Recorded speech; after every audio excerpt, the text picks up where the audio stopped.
कहते हैं देवभूमि उत्तराखंड का फल काफल यदि आप खा लें तो आपने भगवान इंद्र का सबसे पसंदीदा फल को खा लिया हो।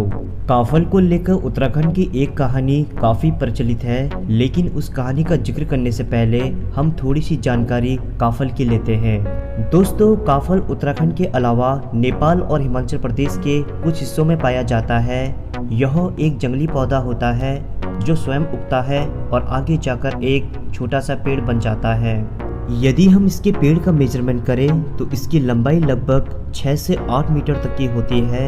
वहीं काफल की लंबाई 1 सेंटीमीटर से 1.5 सेंटीमीटर तक की होती है।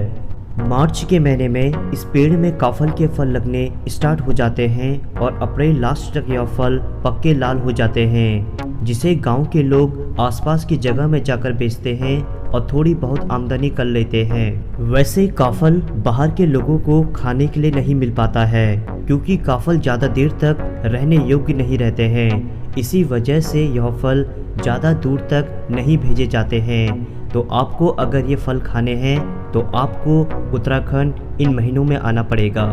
चलिए चलते हैं अतीत के पन्नों में और जानते हैं उत्तराखंड की उस पुरानी कहानी काफल पाको मैनी चाकू के बारे में। लेकिन आगे बढ़ने से पहले अगर आप इस चैनल में पहली बार आए हैं तो चैनल को सब्सक्राइब करके बेल आइकन भी दबा दीजिए। उत्तराखंड के एक छोटे से गांव में एक गरीब विधवा महिला रहा करती थी, जिसकी एक छोटी बेटी भी थी।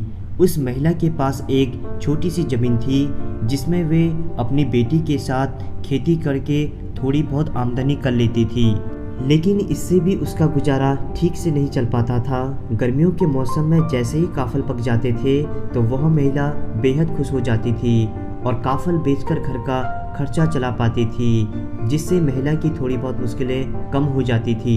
एक दिन वह महिला सुबह के वक्त टोकरी भर के काफल लेकर आ जाती है और अपनी मासूम सी बच्ची को बुलाकर कहती है कि मैं जंगल चारा लेने जा रही हूँ, तब तक तू इन काफलों की पहरेदारी करना। जब मैं जंगलों से वापस आ जाऊंगी तब तुझे काफल खाने दूंगी, लेकिन तब तक इन काफलों को मत खाना, क्योंकि शाम के वक्त मुझे शहर जाकर इन्हें बेचना भी है। जब उसकी माँ चले जाती है तब उसकी बेटी काफल को देखती है तो उसके मुंह में पानी आ जाता है, लेकिन माँ की बात को याद करते हुए वह अपनी इस भूख को काबू कर लेती है और सो जाती है। थोड़ी देर बाद वह महिला दिन के समय वापस आ जाती है और जैसे ही वो टोकरी की तरफ निगाहें फेरती है तो उसे पता चलता है कि टोकरी में 1/3 काफल कम है। साथ ही में वो बेटी को सोया भी देखती है।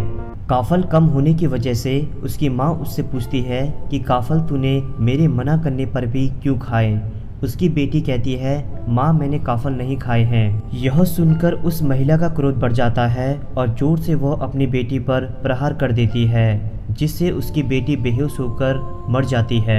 जब शाम का समय आ जाता है तो ठंडी ठंडी हवाएं चलनी स्टार्ट हो जाती है, जिससे तेज धूप में मुरझाए काफल अपनी पुरानी स्थिति में आ जाते हैं। ये देखकर महिला को काफ़ी दुख होता है और सदमे की वजह से उसकी भी मृत्यु हो जाती है।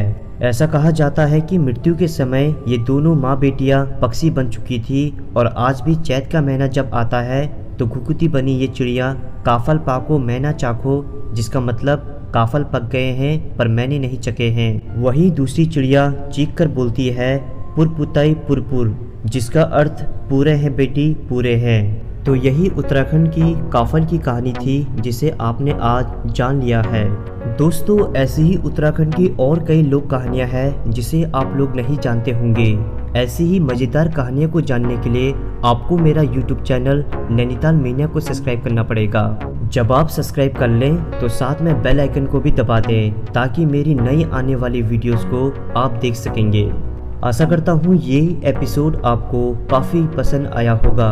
अगर ऐसा है तो लाइक और कमेंट्स ज़रूर दीजिएगा। तो दोस्तों, आज के एपिसोड में बस इतना ही। मेरा नाम है संदीप। फिर मिलेंगे एक नई एपिसोड में। तब तक के लिए नमस्कार दोस्तों।